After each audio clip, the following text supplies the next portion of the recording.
السلام عليكم ورحمة الله وبركاته.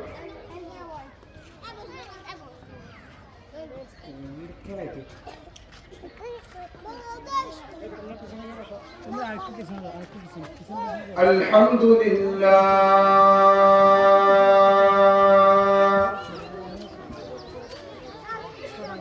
الحمد لله نحمده ونستعينه ونستغفره ونعوذ بالله من شرور أنفسنا ومن سيئات أعمالنا من يهده الله فلا هادي له ونشهد أن لا إله إلا الله وحده لا شريك له. أما بعد فأعوذ بالله من الشيطان الرجيم. بسم الله الرحمن الرحيم. قل إن كنتم تحبون الله فاتبعوني يحببكم الله ويغفر لكم ذنوبكم والله غفور رحيم.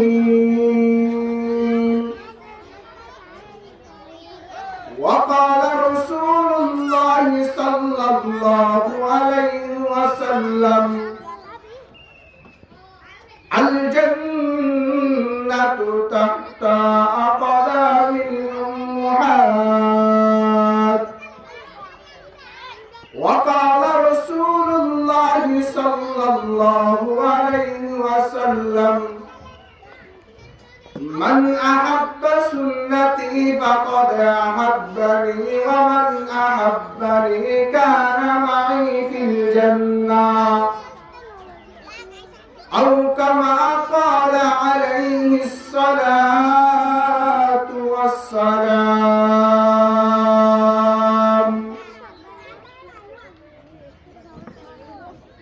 আদর্শ গ্রাম দালানমুখ ইবতিদায়ী মাদ্রাসা উক্ত মাদ্রাসায় প্রধান মেহমান হিসেবে মূল্যবান নসিহত পেশ করবেন আমাদের দক্ষিণ চট্টলার ঐতিহ্যবাহী দ্বীনি দর্শকা ফুকখালী মাদ্রাসার স্বনামধন্য পরিচালক হযরত মাওলানা আল্লামা ইমাম জাফর আলম সাহেব দাওয়াত বরকাতুল আলিয়া। সভাপতিত্ব করবেন দক্ষিণ এশিয়ার অন্যতম দ্বীনি দর্শকা রাজারকুল আজিজুল উলুম মাদ্রাসার সম্মানিত পরিচালক প্রিন্সিপাল আল্লামা মুহসেন শরীফ দাওয়াত বরকাতুল আলিয়া। সম্মানিত উপস্থিতি, সম্মানিত ভাইরা আমার, অনেক দামি মজলিস। এই মজলিস মনে হচ্ছে আমার আপনার মাটির জায়গা না ভাই, এই জায়গা কোন মাটির জায়গা না। আজকের জন্য আজ যতক্ষণ পর্যন্ত এই মাহফিল চলতে থাকবে আল্লাহর ফেরেশতাগণ আল্লাহর আরশ নিয়ে এই মাহফিল নিয়ে আসে আর যাইতে থাকবে। আল্লাহ তাআলা ফেরেশতাগণ নিয়ে জিজ্ঞাসা করলেন, হাই ফেরেশতারা যাদেরকে না বানানোর জন্য বলেছিলে, তারা দেখো আমার নবীর প্যারা নবী বিশ্ব নবী আকায়ে নামদার তাজদারে মদিনা সৈয়দুল আম্বিয়া খাতামুন নবিয়্যিন মুহাম্মাদুর রাসূলুল্লাহ সাল্লাল্লাহু আলাইহি ওয়াসাল্লামের হাদিসার আমার কুরআন পড়তেছে। তোমরা দুজনে চলে যাও।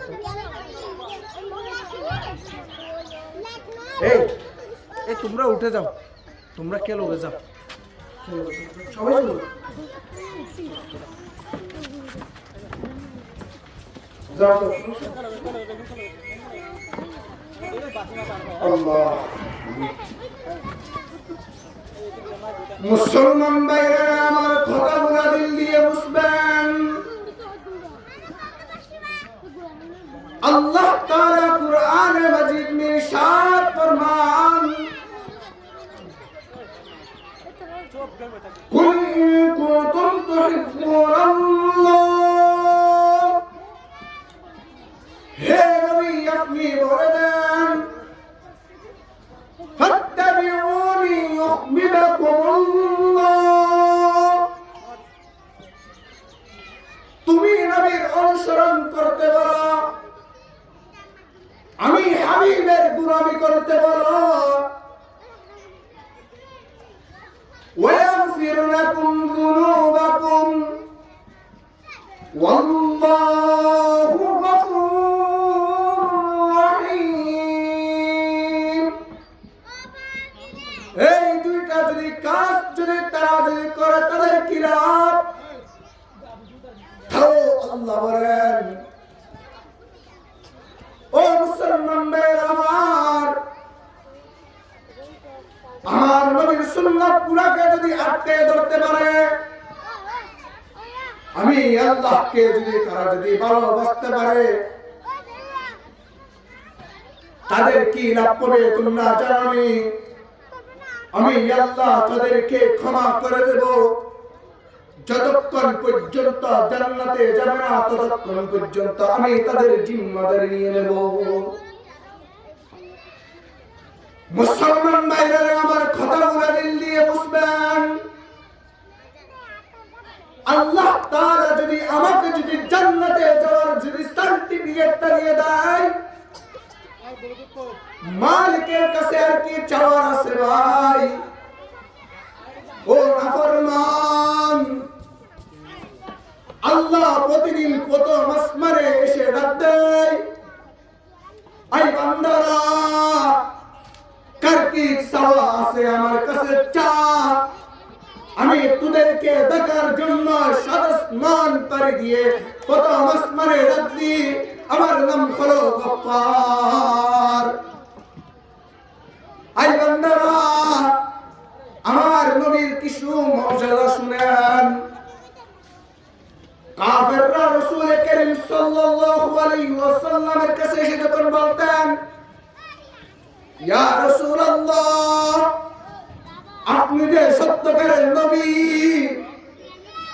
আপনি যদি আমাদেরকে যদি কিছু যদি মুজিজা দেখাইতে পারেন, আপনার হাতে কলমা পড়ে আমি মুসলমান হয়ে যাব। আল্লাহর রাসূল বলেন, তোমাদেরকে কি দেখাইতে হবে? তখন বলতেছেন, ইয়া মুহাম্মদ, তুমি যদি এই আসমানের দিকে তাকিয়া সূর্যকে চাঁদকে যদি তুমি যদি আঙ্গুরের ইশারায় যদি তুমি যদি চাঁদকে যদি দুই টুকরা করতে পারো, তুমি শেষ নবী, তোমাকে আমরা মেনে নেব। আই রামুর মুসলমান, দিলের কান দিয়ে শুনো, তুমি আমি শুধু নাচ গান দেখতে দেখতে এরকম হয়ে গেলাম।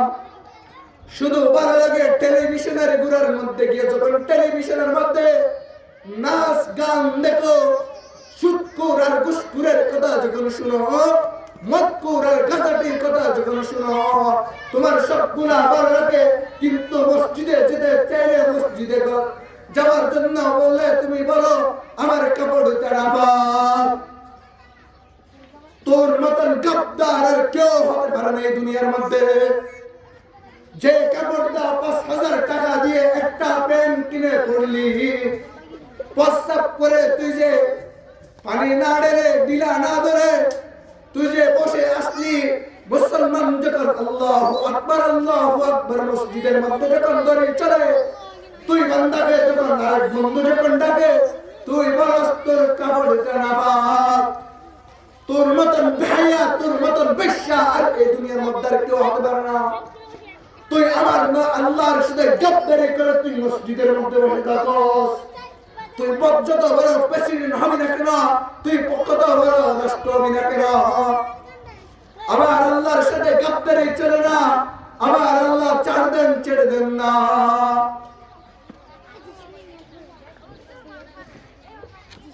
এই মুসলমান, আমার আল্লাহ 4 দিন ছেড়ে দেন না।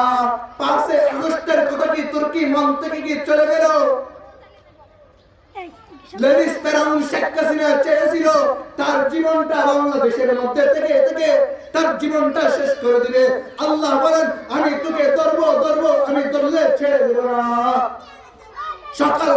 সকালবেলা আবাসের মধ্যে লাকেশগুলা গুছতেছে, তখন দুপুর বেলা 10টার দিকে বলতেছেন হেলিকপ্টার করে তার দাদার বাসার মধ্যে চলে গেলেন।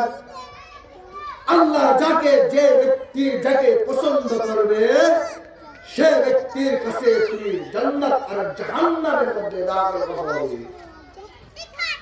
আমাদের আবা কুত্তা মুদিকে ভালোবাসতো, আল্লাহ বলেন তোকে তোর ভালোবাসা দুনিয়ার মধ্যে দিয়ে দেব, তুই দাদার বাসার মধ্যে তোর দাদার বাসার মধ্যে চলে যা। আই নাফরমান, আল্লাহ প্রতিদিন ডাকতেন, আই বান্দারা কার কি চাওয়া আছে তুই একটু ছাড়া। আই মুসলমান, তোর থেকে নারী চাইলাম না, টাকা চাইলাম না, বাড়ি চাইলাম না, তোর কাছে কিছুই চাইলাম না, শুধুমাত্র একটা জিনিস চাইলাম, সেটা হলো তুই বান্দা আমার মসজিদের মধ্যে এসে, আমার ঘরের মধ্যে এসে 5 ওয়াক্ত নামাজ পড়। আই বান্দা, তোর কাছে কিছুই চাইলাম না, তোর কাছে শুধু একটা জিনিস চাইলাম, তুই বান্দা আমার মসজিদের মধ্যে, আমার ঘরের মধ্যে এসে 5 ওয়াক্ত নামাজ পড়। আমার হাবিবের সুন্নাহগুলো তুই আটকায় দাও। হাদিসের মধ্যে বলেন, মান আহাব্বা সুন্নতি ফাকাদ আহাব্বানি ওয়া মান আহাব্বানি কানা মাই ফিল জান্নাহ। আই মুসলমানরা, তুই যদি আমার নবীকে যদি ভালোবাসিস, তোর সাথে আমার নবীর সাথে জান্নাতে দাখিল করাই দেব। মান আহাব্বা সুন্নতি ফাকাদ আহাব্বানি ওয়া মান আহাব্বানি কানা মাই ফিল জান্নাহ। যে ব্যক্তি আমার নবীর সুন্নাহগুলোকে আটকায় রাখবে, তাকে আমি তার সাথে জান্নাতে পৌঁছাবো। আমি মালিকের কাজ হলো জান্নাতে দেওয়া, জাহান্নামে দেওয়া আমার কাজ না। আল্লাহ তাও বলেন, আই নাফরমান মুসলমানরা, কোথায় যাবি, কোথায় পালাবি, কোন জায়গা থাকবে না। তোর বাহাদুরি চলবে দেশের মধ্যে, তোর প্রধানমন্ত্রী চলবে। বুশ ট্রাম্প, দেখেন না আমেরিকার প্রেসিডেন্ট একজন বুশ ট্রাম্প, তাকে আল্লাহ ছাড় দেন, এমন ভাবে ছেড়ে দেন না যাকে ধরলে আল্লাহ ছাড়ে না। আই মুসলমান, কিসের আছে বৈশের উনি? কে তোকে জান্নাতের সার্টিফিকেটটা দিয়ে দিল? দাড়িগুলা চাইটা কাইটা পায়ের নিচে দোষ। আমার আল্লাহ ডাক দিয়ে বলেন, আই নাফরমানরা, তোদের বিচার কিন্তু আমার আরশের মধ্যে হবে। আমি কাউকে ছেড়ে দেব না, কাউকে ছেড়ে দেব না। আমি মালিক, আমার রাজত্ব চলে কিয়ামত না, জীবন না, যতদিন পর্যন্ত আই মুসলমান আমার রাজত্ব চলে যাবে। বাংলাদেশের প্রেসিডেন্টের রাজত্ব চলে যাবে, অনেকের রাজত্ব চলে, আমি মালিকের রাজত্ব কিন্তু যাব না। আমি মালিক কিন্তু তাদেরকে ছাড় দিব, কিন্তু ছেড়ে দিব না। এমন ধরব তোদেরকে, তোর ছেলে, তোর মা বাবা জুতা দিয়ে পিড়াইতে দুনিয়া থেকে পাঠিয়ে দেবে। আই নাফরমান মুসলমান, কিসের আসে বৈশের? তোর নেতাগিরি কেতাগিরি দেখাইতেছস, নিজের মায়ের সাথে গদ্দারি করস, নিজের বাবার সাথে কেন গদ্দারি করস? কেননা আমি তো ছাত্রলীগের একজন নেতা। আই ভাই, তোকে তো ছাত্রলীগের নেতা যেদিন তোর প্রধানমন্ত্রী চলে গেল, তোকে লাত্তি দিকে তাড়িয়ে দিল, যেন তোকে সালাম দিল, সেরকম জুতা দিয়ে তোকে পিটাইল। সেরকম কেন রাজনীতি করস? এমন রাজনীতি করবি কিয়ামত পর্যন্ত সম্মান দিবে মানুষেরা, কিয়ামতের ময়দানের মধ্যে আল্লাহ তোকে সম্মান দিবে। সেরকম রাজনীতি করবি যে রাজনীতিকে তোকে তোর বাপ থেকে পালিয়ে দেয়, দেশের মধ্যে থাকতে দেয় না, কবরস্থানের মধ্যে গিয়ে তোর খবর, তোর বাবার খবরটা পর্যন্ত জিয়ারত করতে দেয় না। আইনা ফরমান, কে বললো তোমাকে এই দুনিয়ার মধ্যে চিরস্থায়ী থাকতে পারবি? থাকতে পারবে, থাকতেও পারবে না। যার জন্য সমুদ্র সৈকত, আসমান জমিন সমস্ত কিছু যার জন্য বানিয়েছে, আমার হাবিবের জন্য, আমার হাবিবকে যেদিন ডাক দিয়েছে সেদিন চলে যেতে হইল। আইনা ফরমান, কেউ থাকতে পারবি না ভাব, কেউ থাকতে পারবি না। শুধুমাত্র আলেমরা প্রতিদিন হাজার হাজার মাহফিলের মধ্যে পায়ে ধরে ধরে বুঝাইতেছে, ভাই বাপ পাঁচ ওয়াক্ত নামাজ পড়েন, হালাল মদিন চলেন, হারাম ছেড়ে দেন, গাঁজা খেয়েন না, নিশা খেয়েন না, সবগুলো বাদ দিয়ে মসজিদে যান, পাঁচ ওয়াক্ত নামাজ পড়েন। তোমার থেকে নারী চাই না আমার আল্লাহ, তোমার থেকে বাড়ি চাই না, তোমার টাকা চাই না, তোমার সম্পত্তি চাই না, কিছুই চাই না, তোমার থেকে শুধু চাই মাত্র পাঁচ ওয়াক্ত নামাজ। আয় বান্দা, তুই যে পাঁচ ওয়াক্ত নামাজ পড়তে পারছ না, কে বললো ভাই তোকে জান্নাতের সার্টিফিকেটটা দিয়ে দিল? হযরত উমর, আবু বকর, উসমান, আলী, তালহা, জুবাইর, তারা তো জলিলুল কদর সাহাবী, তাদেরকে জান্নাতের সার্টিফিকেট দিয়েছেন। তোকে কে জান্নাতের সার্টিফিকেট দিল? তুই যে নেতাগিরি কেতাগিরি দেখাইতেছিস, বাপ পাঁচ ওয়াক্ত নামাজ পড়তেছিস না। আই বাপ, তোদেরকে এখনো টেলিভিশনের ঘুরে কেন দেখা যায়? যে যাকে ভালোবাসে তার সাথে হাসির মুশরিক হবে বাপ। আই বাপ, আই বন্ধুরা, আই ভাই, তোদেরকে পায়ে হাত দিয়ে দিয়ে প্রতিদিন শুধু বুঝে দিয়েছি, পাঁচ ওয়াক্ত নামাজ পড়, দাড়িগুলা ছাড়িস না, হারাম খাইস না, গাঁজা খাইস না, সুদ খাইস না, ঘুষ খাইস না, মদদি হইস না, তুই মাত্র পাঁচ ওয়াক্ত নামাজ পড়। আই বান্দা, তোর মতন সেনাবাহিনীর অনেক অফিসার আছে, পাঁচ ওয়াক্ত নামাজ পড়ে ভার্সিটিতে যা, তুই অনেক ভার্সিটিতে যা, কলেজে যা, স্কুলে যা, তোর মতন যুবক, তোর মতন যুবতী, তারা যদি পর্দা করতে পারে, তারা যদি পাঁচ ওয়াক্ত নামাজ পড়তে পারে, তোকে কে জান্নাতের সার্টিফিকেট দিল বাপ? আই বাপ, কেমনে বাঁচবি? কেউ বাঁচতে পারবে না। আল্লাহ তো তোদেরকে দেখা দিছে, তোর আগে তোর বড় ভাইকে নিয়ে যাচ্ছে, তোর আগে তোর ছোট ভাইকে নিয়ে যাচ্ছে। আই বাপ, কেউ বাঁচতে পারবি না। এটা তো বাঁচার জায়গা না, এটা তো চিরস্থায়ী জায়গা না বাপ। আই বাপ, এটা চিরস্থায়ী জায়গা না।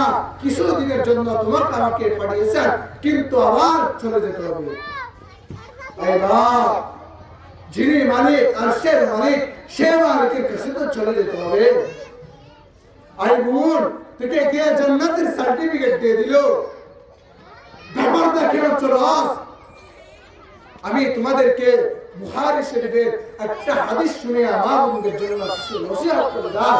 আই বোন, আই মা, আই বোনেরা, ও পর্দানিশী মা বোনেরা, আল্লাহ রাসূল যখন জান্নাত জাহান্নাম যখন সয়র করলো, বেশিরভাগ জাহান্নামের মধ্যে 6 প্রকারের মহিলাদেরকে জাহান্নামের মধ্যে লিখেছে।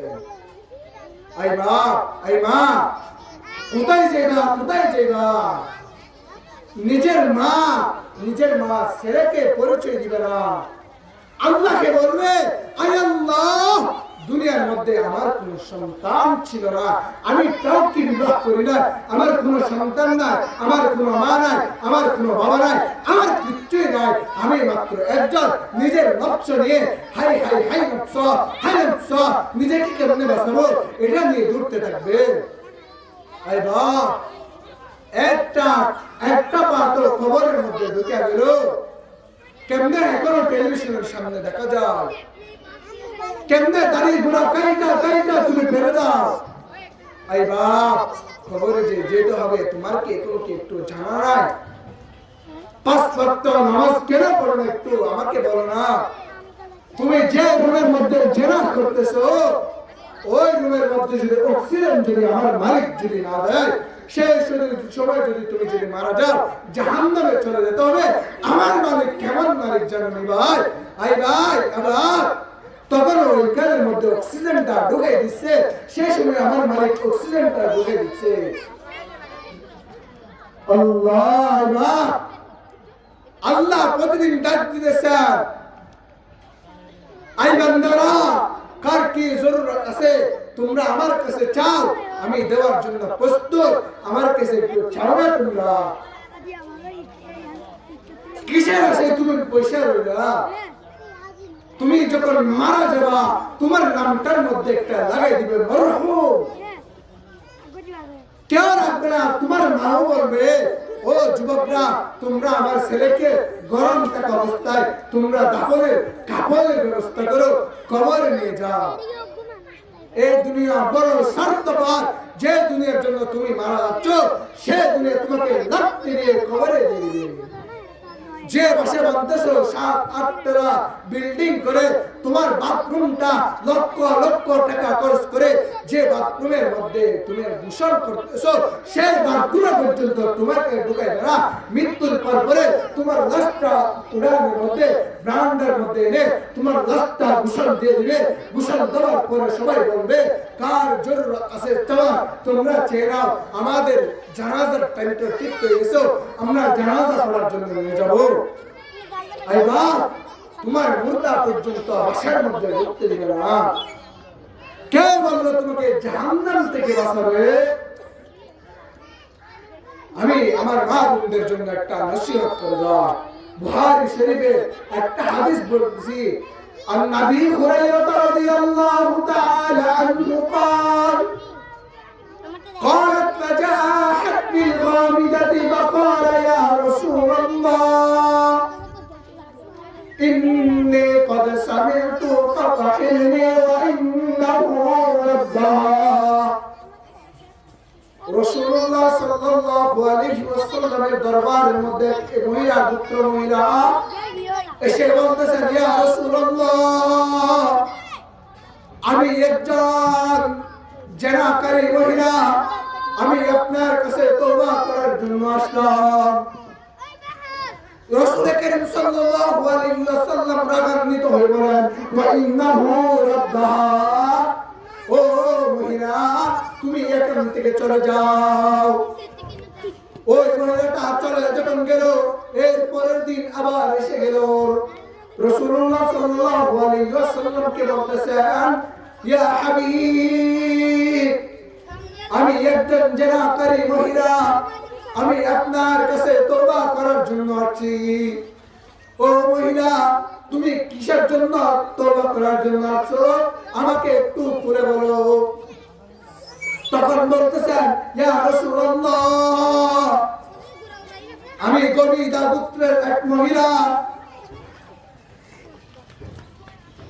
আমি অনেক সুন্দরী ছিলাম, আমি অনেক যুবতী ছিলাম। আমাকে এক পুরুষ আমাকে এসে আমাকে এমন ভাবে জেনা করলো, জেনা করার কারণে ইয়া রাসূলুল্লাহ আমার পেটের মধ্যে একটা বাচ্চাও চলে আসছে। আমার পেটের মধ্যে একটা বাচ্চাও চলে আসছে। যে বাচ্চা কারণে আমার পেটের মধ্যে যে বাচ্চা আসলো সে বাচ্চার কারণে ইয়া রাসূলুল্লাহ আমি আপনার কাছে তওবা করতে চাই। রাসূল করিম সাল্লাল্লাহু আলাইহি ওয়াসাল্লাম বলেন ও বোন তোমার কারণে তুমি যে জিনা করেছো তোমাকে আমরা শাস্তি দেব, কিন্তু তোমার পেটের মধ্যে যে বাচ্চা আছে সে বাচ্চা তো কোনো দোষ করে নাই, ওই বাচ্চাটাও কোনো দোষ করে নাই। তোমাকে আমি যদি জিনার শাস্তি দিই তোমার বাচ্চাটা মারা যাবে, সে কারণে তোমাকে আমি জিনার শাস্তি দিতে চাই না। তুমি এখন চলে যাও, তুমি এখন এখান থেকে একটু চলে যাও। তখন ওই মহিলা কান্নাকাটি করতে করতে এক জায়গার মধ্যে এমন ভাবে কান্নাকাটি শুরু করে দিল। কান্না করতে করতে আল্লাহ রাসূলের দরবারের মধ্যে ওই মহিলার যে কোন বাচ্চা হলো আল্লাহ রাসূলের কাছে এসে বলেন ইয়া রাসূলুল্লাহ আমি হলাম ওই জেনাহকারী মহিলা যে মহিলার আপনার কাছে একবার এসেছিলাম। ইয়া রাসূলুল্লাহ, আপনি আমাকে এখন জেনার শাস্তি দিয়ে দেন, আমার বাচ্চাটা তো দুনিয়ার মধ্যে চলে আসলো। তখন বলতেছে, ও বোন, ও মহিলা, তোমাকে জেনার শাস্তি দিব ঠিক আছে, কিন্তু জেনার শাস্তি তুমি কি জানো? তখন বলতেছে, ইয়া রাসূলুল্লাহ, আমি তো জেনার শাস্তি জানি না, জেনার শাস্তিটা আমাকে একটু বলবেননি? তখন বলতেছে, ও বোন, জেনার শাস্তি হলো বিবাহিত হলে তাদেরকে পাথর মারতে মারতে যতক্ষণ পর্যন্ত মারা যায় নাই ততক্ষণ পর্যন্ত তাকে পাথর মারা। ইয়া রাসূলুল্লাহ, আমি জাহান্নামের আগুনগুলো সহ্য করতে চাই না, কিন্তু আমি এখানে আপনাদের কাছে আমি দুনিয়ার মধ্যে জানার শাস্তি পেতে চাই। ইয়া রাসূলুল্লাহ, আমি জানার শাস্তি পেতে চাই, আপনি আমাকে জানার শাস্তি দিয়ে দেন। আল্লাহর রাসূল বলতেছেন, ও বোন, তুমি এখন চলে যাও, তোমাকে আমার জেনার শাস্তি দেব যখন তোমার ছেলেটা যখন একটু যখন বড় হবে, তখন কানার অভ্যস্ত হবে, তোমার ছেলেকে যেরকম দুনিয়ার মধ্যে চলতে পারে, তখন তোমাদেরকে আমি জেনার শাস্তিটা দিয়ে দেব। ওই মহিলাটার বাচ্চাটা যখন নিয়ে যাওয়ার পরে তখন বলতেছে, ইয়া রাসূলুল্লাহ, আমার মেয়ে আমার ছেলে এখন কানার অভ্যস্ত, আমাকে এখন জেনার শাস্তি দিয়ে দেন। তখন সাহাবায়ে কেরামদেরকে ডাকলো, মজমার মধ্যে সবাই আসলো, আসার পরে দেখতে পাইতেছেন যে মহিলা জেনার শাস্তি পাওয়ার জন্য আসছিল, সেই মহিলা তখন বলতেছেন, ইয়া রাসূলুল্লাহ, আমি এখন জেনার শাস্তি পাওয়ার জন্য আসছি, আপনারা আমাকে জেনার শাস্তিটা দিয়ে দেন। আল্লাহ রাসূল বলতেছেন, ও বোন, তোমাকে এখন জেনার শাস্তি দেব ঠিক আছে, কিন্তু তোমার বাচ্চাটাকে জিম্মাদার হবে। তখন সাহাবায়ে কেরামদেরকে ডাক দিলেন, ও সাহাবায়ে কেরামরা, ওই মহিলাকে আমরা জেনার শাস্তি দেব, কিন্তু ওই মহিলাটার বাচ্চার কে জিম্মাদার দেব? তখন বলতেছেন সাহাবায়ে কেরামরা হাত তুলে বলতেছেন, ইয়া রাসূলুল্লাহ, আমি তার জিম্মা নিলাম, আপনার ওই ছেলেটা আমাকে দিয়ে দেবেন। আল্লাহ রাসূল ওই মেয়েকে দিয়ে দিল। তখন তো মা ছাড়া তো ছেলে বাঁচতে পারে না। তখন আল্লাহ রাসূল তিনবার ধরে আসমানের দিকে তাকাইলেন, তখন জিবরিল আমিন আসে না, সাহাবায়ে কেরামদেরকে বললেন, ও সাহাবায়ে কেরামরা, তোমরা একটা গর্ত করো, বিবাহিত মহিলা, পুরুষ অথবা বিবাহিত মহিলা হয়ে তাদেরকে পাথর মারতে মারতে যতক্ষণ পর্যন্ত মারা যায় না ততক্ষণ পর্যন্ত তাদেরকে পাথর মারা। আইন ফরমান, তোমাদেরকে কেমনে বুঝাইতাম, কেমনে বুঝাইলে তোমরা বুঝবা? আইবা, ও মুসলমান ভাইয়ের আমার, মালিকের কাছে কিন্তু অবশ্যই দাঁড়াইতে হবে। মালিক কি বলে জানেন? মা লিহাযাল কিতাব লা ইউগাদিরু সগীরাতান ওয়ালা কাবীরাতান ইল্লা আহসাহা। এই বান্দারা, তোমাদেরকে একটা আমলনামা দেব, যে আমলনামার মধ্যে ছোট থেকে ছোট, বড় থেকে বড় সব গুনাহ এই আমলনামার মধ্যে লিপিবদ্ধ হয়ে যাবে। যে আমলনামার মধ্যে ছোট থেকে ছোট, বড় থেকে বড় সব গুনাহ লিপিবদ্ধ হয়ে যাবে। তুমি আমলনামা দেখে দেখে চিৎকার করে করে বলবা, মা লিহাযাল কিতাব লা ইউগাদিরু সগীরাতান ওয়ালা কাবীরাতান ইল্লা আহসাহা ওয়া ওয়াজাদুহু মা আমিলু হাদিরা ওয়ালা ইয়াজলিমু রাব্বুকা আহাদা। হে আল্লাহ, এটা কেমন আমলনামা, যে আমলনামার মধ্যে ছোট থেকে ছোট, বড় থেকে বড় সব গুণে আমলনামার মধ্যে লিপিবদ্ধ হয়ে গেল। এখানে তো পারাবার কোনো জায়গা নাই। আমি যে কথা আপনাদেরকে বলতে চেয়েছিলাম, আই মুসলমান, মালিকের কাছে যে দাঁড়াইতে হবে, সে মালিক ডাক দেয়, আইনা ফরমানরা, কিসের আসে বৈশা বলি প্রথমে ডাকতে বান্দা বান্দা বলে যখন তুমি যখন নামাজের সময় যখন মসজিদ দোকানের মধ্যে টেলিভিশন দেখো তখন ডাকতে আইনা ফরমানরা কিসের যত্ন তুমি বৈশা রইলা আই বাপ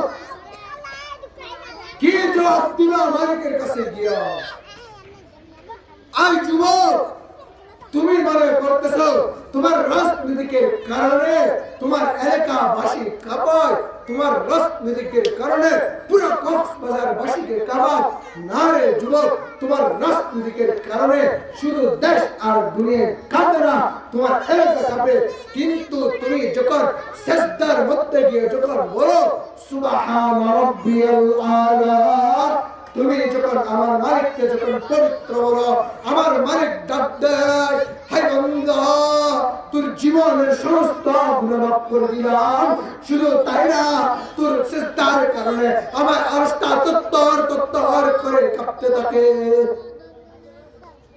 আইনা ফরমানরা কেমনে বললে তোরা মুসলিম ভাই তোর মতন যুবক দাড়ি কাটে না দাড়ি ছাড়ে না তোর মতন যুবক 5 ওয়াক্ত নামাজ পড়তে পারে তোর মতন যুবক নেশা না করে থাকতে পারে তোর মতন যুবক ঘুষ না খেয়ে থাকতে পারে তোর মতন যুবক সবকিছু না করতে থাকতে পারে তুই কেমনে বুঝলি সুদ কাজ ঘুষ কাজ হারাম কাজ নাফরমানি করো আল্লাহর যে ব্যক্তি নাফরমানি করে তার মতন নাফরমান এই দুনিয়ার মধ্যে আর কেউ হতে পারে না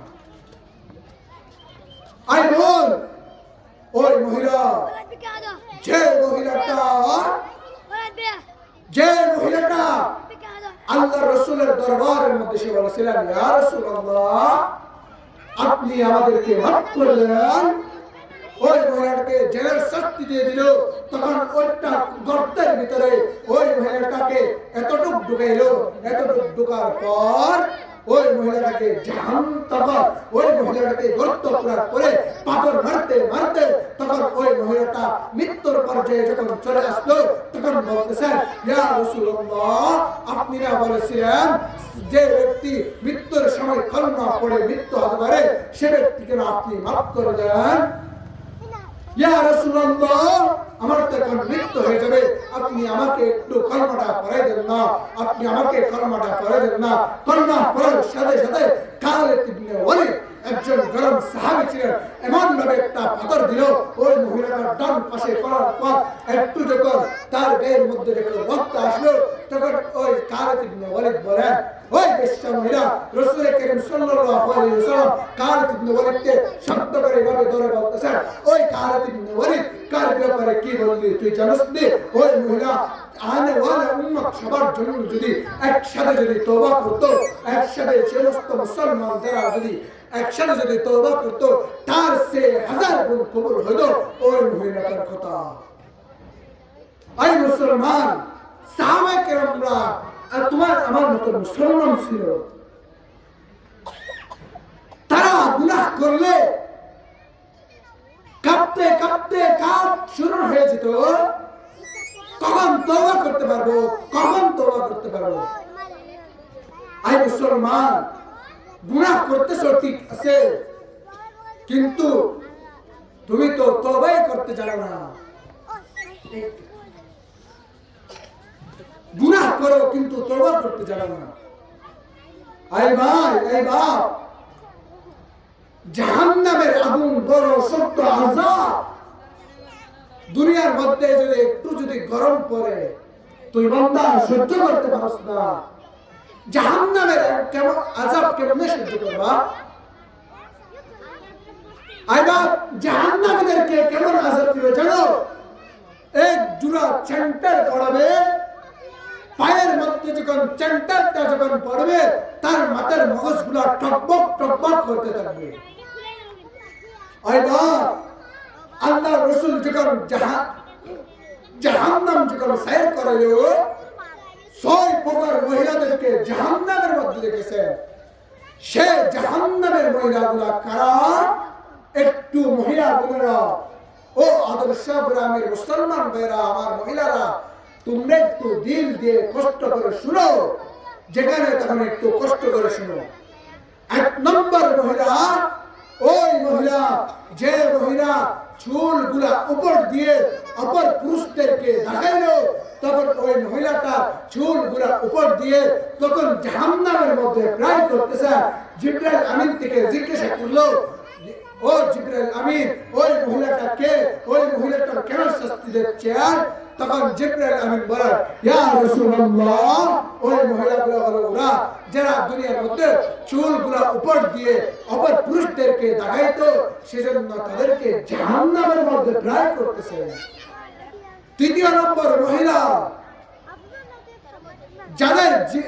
যাদের টুটগুলা উপর দিয়ে জাহান্নামের মধ্যে প্রায় করতেছে। আল্লাহ রাসূল জিজ্ঞাসা করলেন,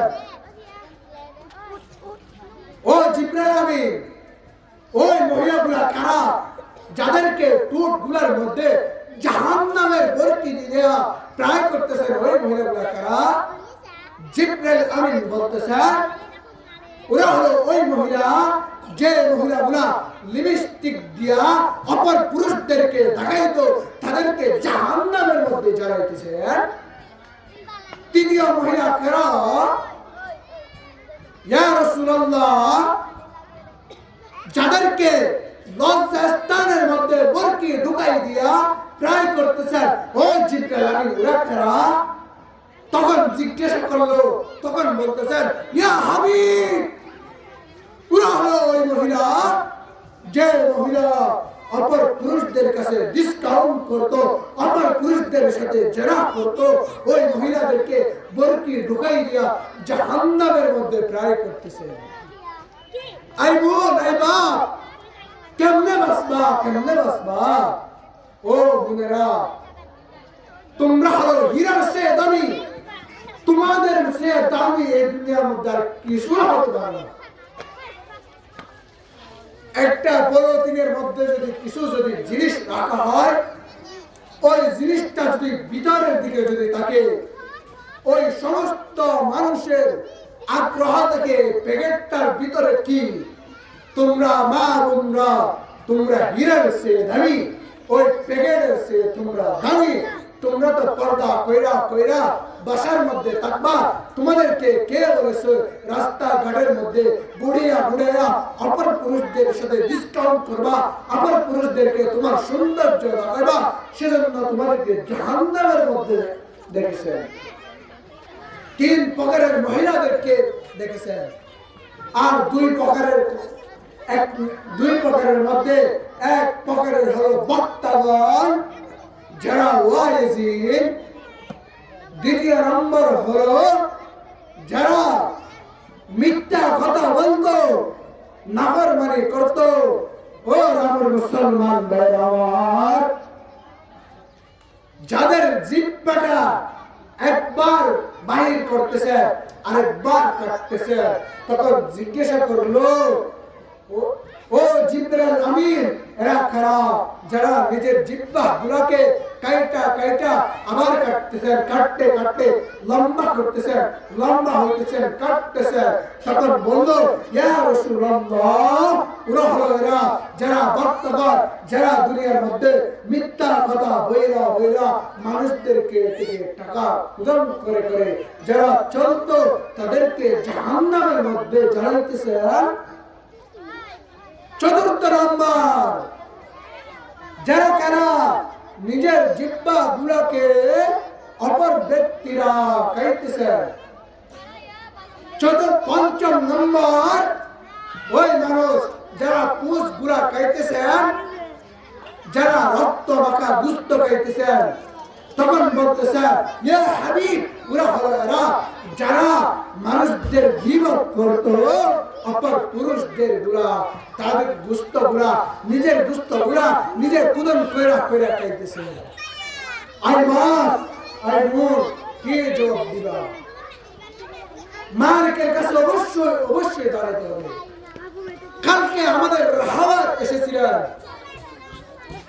শাইখুল হাদিস ইবনে শাইখুল হাদিস আজিজুল রাহমাতুল্লাহ আলাইহি, সুযোগ্য সন্তান আল্লামা মামুনুল হক সাকসেস বাজারের মধ্যে হুজুরের বক্তব্য 20 মিনিট বক্তব্য দিয়েছে, ওই 20 মিনিটের 5 মিনিট বক্তব্য হলো হুজুরকে কিভাবে কষ্ট দিয়েছে। হুজুরদেরকে যখন কানা দিত, ওই কানা গুলা তখন লাইটটা অফ করে দিয়ে তখন কানা গুলা কায়াতে কিরকম খারাপ এটা যেহেতু দেখতে না পায়। আরে ভাই, আলেমদেরকে হেলমেট পরায়া বেরিবান পরায়া আলেমদেরকে বলতো জিওলের মধ্যে তুলতো, কুটের মধ্যে তুলতো। আলেমরা বলতো আই বাপ কুটা তুলতে তো ঠিক আছে, কিন্তু বেরিবান কেন, হেলমেট কেন, তোমরা এগুলা না দিয়ে আমাদেরকে কি এখানে কি তুলন চাই না আদালতের মধ্যে? তখন বলতো তোমরা যে জানাতুর, তোমরা অপরাধী, এটা দেখার জন্য। আই মুসলমান, আমার আল্লাহ মোহন বাবা বলেন ধরলে কিন্তু ছাড়তে কিন্তু ছেড়ে দেন না। আলেমদের সাথে বেয়াদবি করে না ভাই। আর উলামা ওয়ারাসাতুল আম্বিয়া, উলামায়ে কেরামগণ হলেন নবীর উত্তরসূরি। নবী নাই কি হয়েছে, নবীর উত্তরসূরি আছেন উলামায়ে কেরামগণ। উলামায়ে কেরামদের সাথে বেয়াদবি করে না ভাই। আই যুবক, আল্লাহর রাস্তায় 5 ওয়াক্ত নামাজ পড়বেন। মালিকের কাছে দাঁড়ার সাথে সাথে জিজ্ঞাসা করবে, আই বান্দা তোকে 5 ওয়াক্ত নামাজ ফরজ করেছিলাম, 5 ওয়াক্ত নামাজের হিসাবটা আমার কাছে দে। 5 ওয়াক্ত নামাজের হিসাব তুমি যদি দিতে না পারো, লাত্তি মেরে জাহান্নামের দিকে আগাইয়া দিবে। ভাই, জাহান্নামে চলে যেতে হবে। জাহান্নামের আযাবগুলো তুমি বান্দা সহ্য করতে পারবে না। আই বাপ, তোমাকে একটু যদি গরম, যদি আল্লাহ যদি গরম বেশি দেয়, তুমি গরমটা সহ্য করতে পারো না, তুমি জাহান্নামের আগুনগুলো কেমনে সহ্য করবে না? প্রতিদিন ডাক দেয় খবর, প্রতিদিন ডাক দেয় আমি খবর অন্ধকার ঘর, আমি খবর 26 চুরঘর, আনা বাইতুল গুরবা, আনা বাইতুল ওয়াহবা, আনা বাইতুল তুরাব, আমি মাটির ঘর, আমি অন্ধকার ঘর, আমি 26 ঘর। আই বান্দারা, মালিকের কাছে যে এসে যে তোমারকে একটু কি দাঁড়াইতে হবে, মালিকের কাছে এসে যে তোমার যে হিসাব দিতে হবে, তোমার কি এতটুকু কি জানা না?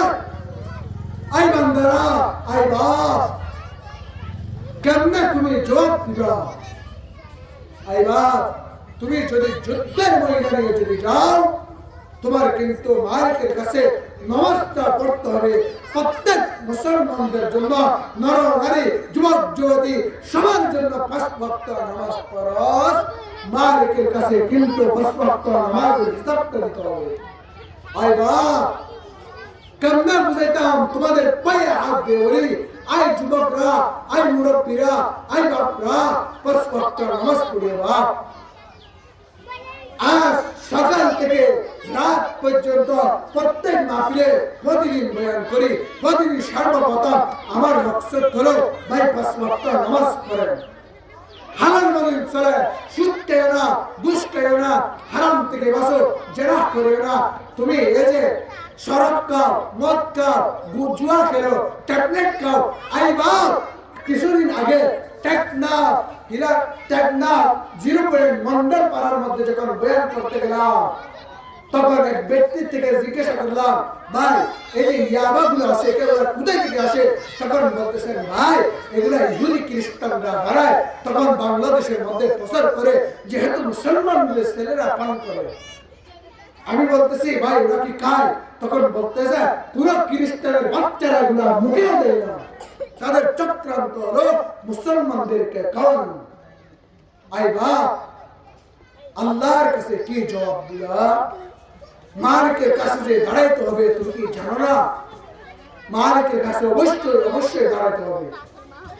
ভাই, দাড়ি গুলা রাখা দিও, দাড়ি রাখা সুন্নাত না, দাড়ি রাখা ওয়াজিব, দাড়ি রাখা ওয়াজিব, দাড়ি রাখা ওয়াজিব। যে ব্যক্তি দাড়ি ছাড়ে, যে ব্যক্তি দাড়ি কাটে, ও বাপ, তুমি যদি কাবা ঘরটা যদি আজ থেকে যদি কিয়ামত পর্যন্ত মাথায় নিয়ে যদি থাকো,